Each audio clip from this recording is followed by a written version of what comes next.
more into top management, have a more whole perspective of the organization. Don't just understand your role and that's it. A lot of people do that. I'm going to do my job, I'll do my job well, and that's all I'm focused on.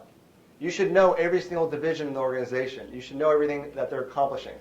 You know, some of the great sports teams are able to be very successful because each player understands what other people's role is on the organization or in the sports team or the players on the field.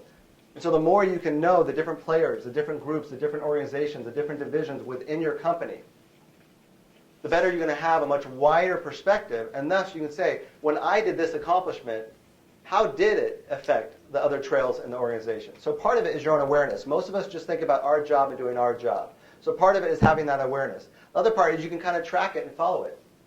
Say, okay, I did this accomplishment. How did this result in help affecting sales, marketing, IT? Just see what the spread of it is and see, because it's a mindset.